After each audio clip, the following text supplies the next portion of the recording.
Olá, boa noite. Ministro Alexandre de Moraes intima candidato à Prefeitura de São Paulo, Pablo Marçal, a prestar depoimento por usar a plataforma X. Marçal é investigado pela Polícia Federal após divulgar nas redes sociais laudo médico falso envolvendo Guilherme Boulos.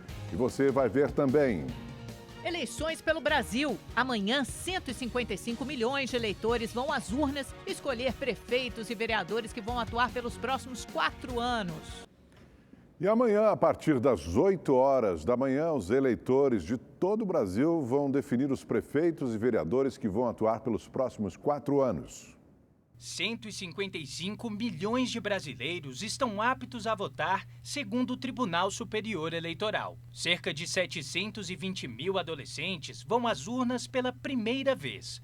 Por isso, dúvidas sobre o que é permitido no pleito podem surgir. Pelas regras eleitorais, é permitido se manifestar, mas de forma silenciosa.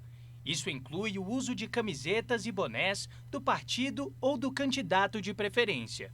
E manifestações individuais, sem aglomeração. A colinha com os números dos candidatos também está liberada. O que não pode é ele querer convencer ninguém, persuadir ninguém ou tumultuar o ambiente eleitoral.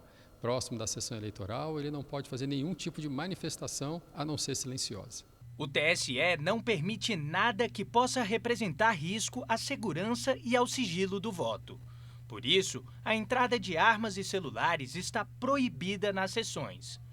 O uso de alto-falantes, bem como a realização de comícios ou carreatas, é considerado crime. Na hora de registrar a sua escolha, é fundamental não esquecer a ordem dos votos.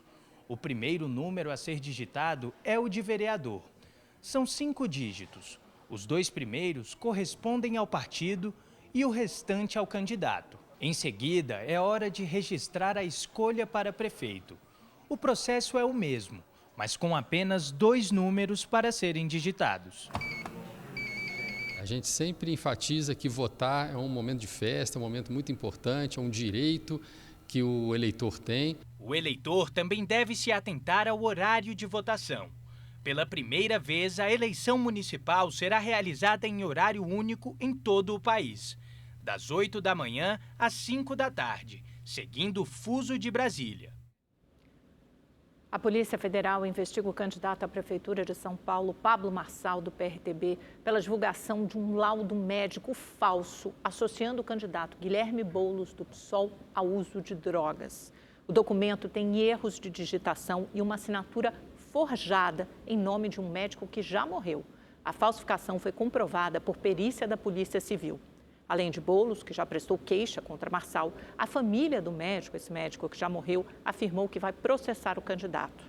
A Justiça determinou que a publicação fosse excluída e suspendeu o perfil de Pablo Marçal nas redes sociais. O candidato Pablo Marçal também foi intimado pelo ministro Alexandre de Moraes do Supremo Tribunal Federal a prestar depoimento em até 24 horas por usar o X, o antigo Twitter, que está suspenso no país. De acordo com o ministro, entre as postagens feitas por Marçal na plataforma está a do falso atestado médico. Moraes afirma que a conduta do candidato caracteriza abuso de poder econômico e uso indevido dos meios de comunicação. Faltando um dia para as eleições, a pesquisa Datafolha divulgada hoje aponta Guilherme Boulos à frente na disputa pela Prefeitura de São Paulo, mas empatado tecnicamente, tanto com o atual prefeito Ricardo Nunes, como com o influenciador Pablo Marçal. Segundo o levantamento, Guilherme Boulos, do PSOL, tem 27% das intenções de voto, um ponto a mais que na pesquisa anterior. Ricardo Nunes, do MDB, e Pablo Marçal, do PRTB, mantiveram os mesmos 24%. Em seguida, vem a deputada Tabata Amaral, do PSB, com 10% das intenções de voto. Na última pesquisa, ela estava com 11%. O apresentador José Luiz da Atena, do PSDB, aparece em quinto e se manteve com os 4% do último levantamento. A candidata Marina Helena, do Novo, também permanece com os 2% das intenções de voto. Bebeto Haddad, do Democracia Cristã, João Pimenta, do PCO, Ricardo Senesi, do Unidade Popular e Altino Prazeres, do PSTU, não pontuaram. Aqueles que declararam voto em branco, nulo ou que não votariam em nenhum dos candidatos somaram 5% e os indecisos 3%. em um eventual segundo turno entre o deputado federal Guilherme Boulos e o atual prefeito, Ricardo Nunes venceria com 52% das intenções de voto contra 37% de Boulos. 10% responderam que votariam em branco, nulo ou não iriam votar, e 1% dos entrevistados não soube responder. Em outro cenário de segundo turno, entre os candidatos Ricardo Nunes e Pablo Marçal, Nunes venceria com 55% das intenções de voto contra 29% de Marçal. 14% votariam em branco, nulo ou não iriam votar e 2% não souberam responder. Se a disputa fosse entre Guilherme Boulos e Pablo Marçal, Boulos teria 48% a 38% de Marçal.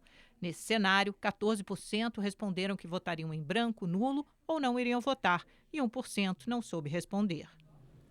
O levantamento ouviu 2.052 pessoas entre os dias 4 e 5 de outubro. A margem de erro é de 2 pontos percentuais para mais ou para menos. E segundo pesquisa Quest, divulgada hoje, Ricardo Nunes, Guilherme Boulos e Pablo Marçal continuam tecnicamente empatados dentro da margem de erro na disputa pela Prefeitura de São Paulo. Segundo o levantamento, Guilherme Boulos do PSOL tem 25% das intenções de voto, 2 pontos a mais que na pesquisa anterior. Ricardo Nunes, do MDB, manteve os 24% da pesquisa anterior. Pablo Marçal, do PRTB, oscilou 2 pontos para cima e ficou com 23%. Tabata Amaral, do PSB, tem 9% das intenções de voto, ante 11% da pesquisa anterior. Em seguida, vem o apresentador José Luiz da Atena, do PSDB, com 3%. Antes tinha 6%. Marina Helena, do Novo, permanece com 2%. Bebeto Haddad, do Democracia Cristã, João Pimenta, do PCO, Ricardo Senesi, do Unidade Popular e Altino Prazeres, do PSTU, não pontuaram. Aqueles que votariam em branco, nulo ou que não votariam em nenhum somam 11%. Os que estão indecisos somam 3%. Em um possível segundo turno entre os candidatos Ricardo Nunes e Guilherme Boulos, Nunes venceria com 51% das intenções de voto contra 33% de Guilherme Boulos. 14% dos entrevistados responderam que votariam em branco ou nulo e 2% não souberam responder. Em um outro cenário de segundo turno, entre os candidatos Ricardo Nunes e Pablo Marçal, Nunes venceria com 54% das intenções de voto contra 28% de Marçal. 16% dos entrevistados responderam que votariam em branco ou nulo e 2% não souberam responder. Se a disputa fosse entre o deputado federal Guilherme Boulos e o influenciador Pablo Marçal, Boulos teria 45% dos votos e Marçal 37%. 16% responderam que votariam em branco ou nulo e 2% não souberam responder. O levantamento ouviu 2.400 pessoas entre 4 e 5 de outubro. A margem de erro é de 2 pontos percentuais para mais ou para menos. Como as principais pesquisas de intenção de voto mostram, São Paulo enfrenta um cenário novo e totalmente equilibrado nessas eleições municipais. Ainda não dá para prever quem vai para o segundo turno. Ricardo Nunes, Pablo Marçal e Guilherme Boulos aparecem tecnicamente empatados na corrida pela prefeitura, um cenário pouco habitual. Se deve basicamente a duas coisas. Primeiro, ao fato de que esse centro que cresceu nas prefeituras do PSDB e de outros partidos próximos, ele ganhou um espaço e o Nunes se beneficia disso, mas ao mesmo tempo a direita que se firmou e que se solidificou no país inteiro com o bolsonarismo e que sempre teve um espaço na cidade de São Paulo, ela também consegue ocupar um terço, vamos dizer assim, desse eleitorado mais forte, né? E o PT, ou o seu substituto, que é o PSOL nesse momento, ocupa o outro lado. Tabata Amaral, José Luiz da Atena e Marina Helena completam o último pelotão com poucas chances de segundo turno. Mas o empate técnico não quer dizer que os 3 primeiros candidatos chegam na reta final da mesma forma. Eu acredito que quem chega com menos força, começando por aí, é o prefeito Ricardo Nunes, porque é alguém que, mesmo tendo liderado as intenções de voto durante um bom tempo, né, depois que ele ultrapassou o Boulos, é o prefeito, tem mais tempo de TV, ele entrou num processo de perda de votos nessa reta final. O Boulos está estável, é basicamente isso, né, com leve tendência de crescimento, porque alguns dos votos da Tabata estão virando votos úteis para o Boulos. E quem está realmente crescendo, depois de ter estacionado por um breve período, é o Marçal. Se a eleição em São Paulo está tão incerta, são justamente eles, os indecisos, uma parcela considerável do eleitorado, segundo as pesquisas, que pode decidir quem comandará a maior cidade da América Latina pelos próximos 4 anos. Numa eleição tão apertada, se você tem um bom número de indecisos como a gente tem hoje, e a gente não sabe exatamente para onde vão esses indecisos, isso pode, nesse aperto, virar o resultado de uma pesquisa ou virar o resultado de uma eleição, né? Porque, afinal de contas, é gente que está à disposição no mercado e que às vezes decide em quem vai votar na última hora. E quem conseguir atrair esses eleitores, vender bem o seu peixe para eles, é quem tende a se beneficiar nessa reta final. Bom, e daqui a pouco mais pesquisas para as principais capitais do país. E amanhã você acompanha aqui na Rede TV a cobertura completa das eleições municipais. Ao longo da programação, com entradas ao vivo do nosso jornalismo e a partir das 8 horas da noite, um programa especial apresentado por mim e pelo jornalista Kennedy Alencar. Neste ano, 25 capitais brasileiras vão oferecer transporte gratuito no dia da eleição. Do Rio de Janeiro, a repórter Natália Fonseca traz as informações. Para facilitar a chegada do eleitor aos locais de votação, a maioria das capitais vão disponibilizar o transporte gratuito. O Rio de Janeiro é uma delas. A liberação ocorrerá para os transportes coletivos municipais e intermunicipais. E a novidade é que nessa eleição, todos os outros modais também vão funcionar gratuitamente. O metrô, o trem, as barcas e serviços do VLT. Em Fortaleza, o transporte metroviário e rodoviário municipal também serão gratuitos. Em Belo Horizonte, Goiânia, Maceió, São Luís, Natal, Porto Velho, Manaus e Belém, a gratuidade ocorrerá somente nas linhas de ônibus. Em São Paulo, os transportes sobre trilhos serão gratuitos, assim como nos ônibus municipais e intermunicipais. A única exceção é para Cuiabá, no Mato Grosso, onde será cobrada uma tarifa reduzida no valor de R$1. Pesquisa Datafolha divulgada hoje mostra que o atual prefeito do Rio de Janeiro, Eduardo Paes, continua à frente na disputa pela prefeitura da cidade. Segundo o levantamento, Eduardo Paes, do PSD, tem 54% das intenções de voto. Em segundo lugar, aparece o delegado Alexandre Ramagem, do PL, que manteve os 22% da pesquisa anterior. O candidato Tarcísio Mota, do PSOL, ficou com 6%. Na pesquisa anterior, tinha 4%. Em seguida, aparece Marcelo Queiroz, do PP, com 3%. Antes tinha 2%. Rodrigo Amorim, do União Brasil, tem 2%, ante 1% do levantamento anterior. Ciro Garcia, do PSTU, manteve 1%. Juliette Pantoja, do Unidade Popular, Carol Esponza, do Novo e Henrique Simonar, do PCO, foram citados por menos de 1% dos entrevistados. Aqueles que declararam que votariam em branco, nulo ou em nenhum dos candidatos somaram 7% e 4% não souberam responder. O levantamento ouviu 1.809 eleitores entre os dias 4 e 5 de outubro. A margem de erro é de 2 pontos percentuais para mais ou para menos. Também tem pesquisa da Quest para a Prefeitura do Rio de Janeiro. Na estimulada, Eduardo Paes, do PSD, o atual prefeito, aparece com 53% das intenções de voto. Na sequência, vem Alexandre Ramagem, do PL, com 20% e Tarcísio Mota, do PSOL, com 3%. A margem de erro é de 2 pontos para mais ou para menos. A pesquisa ouviu 2.004 pessoas entre os dias 4 e 5 de outubro. Cerca de 115 mil urnas eletrônicas foram distribuídas pelos cartórios eleitorais em todo o estado de São Paulo. Na capital paulista, 30 mil urnas foram entregues nos locais de votação. Para regiões de difícil acesso, veículos 4x4 da Polícia Ambiental, helicópteros e balsas foram acionados.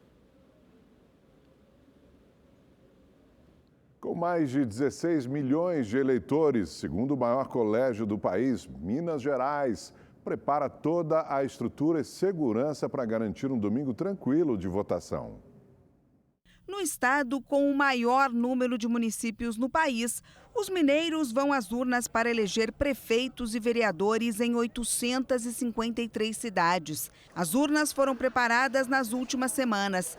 Cada equipamento foi carregado com as informações dos candidatos e dos eleitores. Elas também receberam os 8 lacres para garantir a segurança e impedir violações. Todo esse processo que vocês estão vendo faz parte das ações de transparência para demonstrar à população que tudo aquilo que a Justiça Eleitoral faz, existe um procedimento, existe definições de segurança. A Polícia Militar já começou a operação especial para garantir a segurança no primeiro turno das eleições municipais. Até a madrugada de domingo, as 55 mil urnas eletrônicas, que serão usadas em todo o estado, vão ficar sob escolta em batalhões e locais de vigilância 24 horas. Os caminhões que levaram as urnas para o interior do estado receberam escolta. O esquema especial vai contar com mais de 38 mil policiais. Um processo eleitoral livre, transparente, porque, na verdade, o grande protagonista dessas eleições é e sempre será o eleitor. A presidente do Tribunal Superior Eleitoral, ministra Carmen Lúcia, fez um pronunciamento há pouco e reforçou que as urnas eletrônicas são seguras.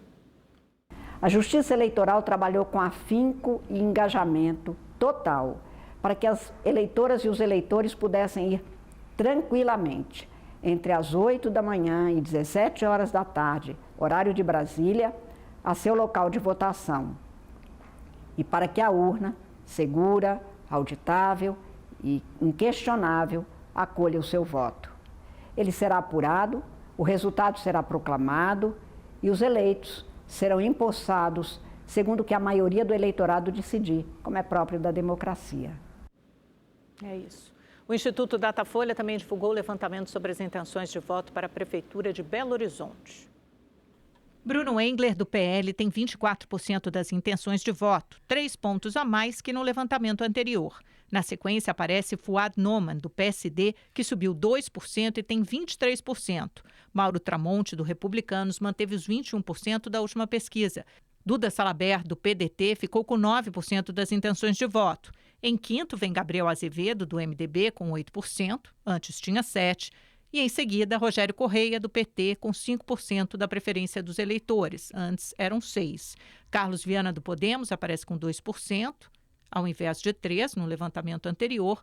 Lourdes Francisco, do PCO, Wanderson Rocha, do PSTU e Indira Xavier, do Unidade Popular, não pontuaram. Aqueles que declararam que votariam em branco, nulo ou em nenhum dos candidatos somaram 5% e 4% não souberam responder.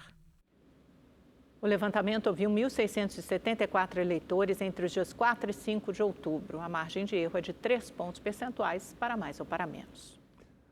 E o Instituto Quest também divulgou pesquisa estimulada de intenção de voto para a Prefeitura de Belo Horizonte. Bruno Engler, do PL, lidera com 25%, seguido de Fuad Noman, do PSD, com 23%. Em terceiro vem Mauro Tramonte, do Republicanos, com 19%. A margem de erro é de 2 pontos para mais ou para menos. A pesquisa ouviu 2.004 pessoas nos dias 4 e 5 de outubro. Vamos agora à pesquisa de intenção de voto Datafolha em Recife. 75% dos eleitores disseram que votariam em João Campos, que é o atual prefeito do PSB. 10% em Gilson Machado, do PL, e 5% em Daniel Coelho, do PSD. 1.674 pessoas foram ouvidas entre ontem e hoje e a margem de erro é de 2 pontos percentuais para mais ou para menos. O Instituto Datafolha também fez pesquisa de intenção de voto em Fortaleza, no Ceará. Nessa rodada, André Fernandes, do PL, ficou com 30%, seguido por Evandro Leitão, com 28%, e Capitão Wagner, do União, com 17%. A margem de erro é de 3 pontos percentuais. O Datafolha entrevistou 1.134 eleitores entre ontem e hoje. E amanhã, a partir da 1 da tarde, ao longo de toda a programação da Rede TV, tem as entradas dos nossos repórteres em várias capitais e cidades do país, trazendo as informações sobre as eleições, né? Em mais de 5 mil municípios. Fica aí a contribuição da Rede TV. E às 8 horas da noite, aí sim, um programa especial com uma análise detida dos resultados nas capitais, na cidade, em todo o país. Eu e Kenny de Alencar vamos liderar essa cobertura, mas também com a participação de todos os nossos repórteres espalhados pelo país e também de 2 cientistas políticos que estarão conosco aqui na bancada do Rede TV News. Então, claro, contamos com a sua presença. Obrigada, até amanhã, boa noite e bom voto. Boa noite.